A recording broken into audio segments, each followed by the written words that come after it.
everyone, and welcome to another manga review. This time we are reviewing Otherworldly Izakaya Nobu from our friends at Udon Entertainment. Now let me ask you something.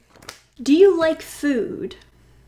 Of course you like food, everyone likes food. So apparently it's this thing in Japan to make series based on certain topics of hobbies. So there's basketball anime, there's boxing anime, there's cooking anime, there's weightlifting anime, there's all kinds of anime based on these different topics. I guess the idea is to get fans of those topics in on more anime. And I feel like a lot of people like to make fun of the fact that those animes even exist, like, oh my gosh, weightlifting anime? Are you kidding me? But I've actually been surprised by how much of that anime I've actually enjoyed. Yes, I've enjoyed weightlifting anime. This one in particular is based on cooking. And because it's based on cooking, there's going to be a lot of food in here that's going to make you very, very hungry.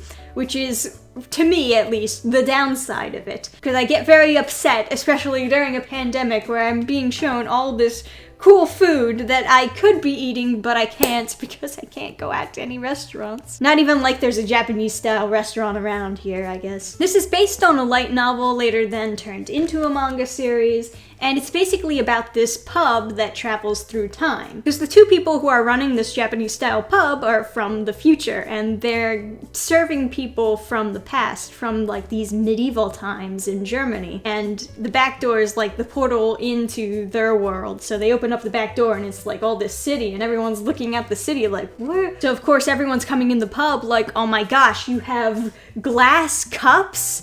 Whoa, that's so crazy. This place must be really pricey. And they're getting served all this food and their minds are blown by how good the food is. It's so well cooked. How did you do this? There's so much flavor. There's so many spices. How is this possible? Like I said, that's where all the comedy and appeal comes from. It's just from everyone's reactions coming in and seeing how much better the food is when it's from the future as opposed to how much more bland the food is during their time. But other than that one sci-fi element of them being from the future and serving people from the past, it's mostly just a casual slice of life manga, where basically we learn about people who come in to eat at the pub and leave having their lives changed. No, I'm actually serious. Their lives are changed because the food is so good at this pub. It's like this tax guy comes in there and he's like all skeptical, like, oh, I bet the food isn't gonna be that good. He eats the food, has flashbacks of his childhood. And then he comes out and he's like, you know what? I'm not gonna be corrupt anymore.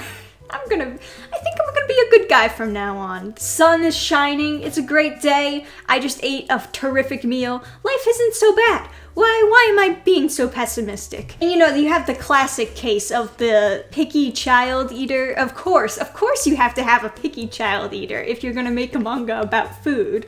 You have to have some skeptical picky child eating at the pub, and her name is Hildegard. Terrific name, by the way. And of course she eats the food and she likes it, and you know, they're shocked that she actually likes the food. Finally, you know, they're able to get food to her that she likes. He won't eat it. He hates everything. He likes it. Hey, Mikey! And you know, it's just kind of sweet. The whole point of the manga is to just give you those sweet moments with these characters who come in and out of the pub. So it's definitely a feel-good manga.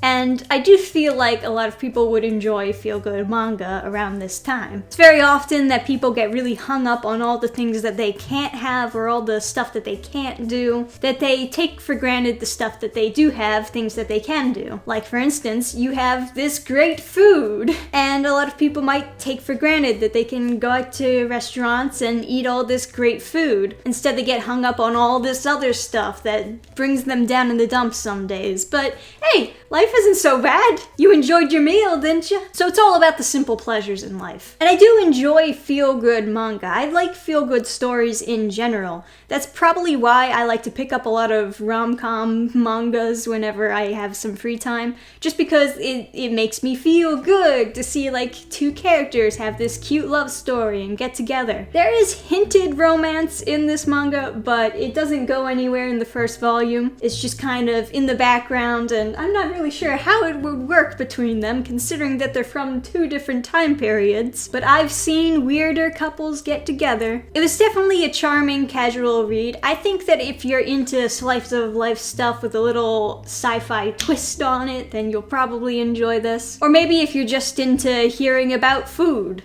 which I assume is why people watch cooking anime. This is probably the closest I've actually gotten to getting into the cooking manga, but it wasn't a bad introduction. But anyway, if you have read Otherworldly Izakaya Nobu, definitely let me know what you think down below in the comments section. If you wanted to check out the series, you can find it on Udon Entertainment, and if you put in the code DANFAN, you can get $5 off an order of 25. Also be sure to follow Udon so you can get updated on all manga news. As usual, thank you guys for watching. More manga and comic reviews coming up later on.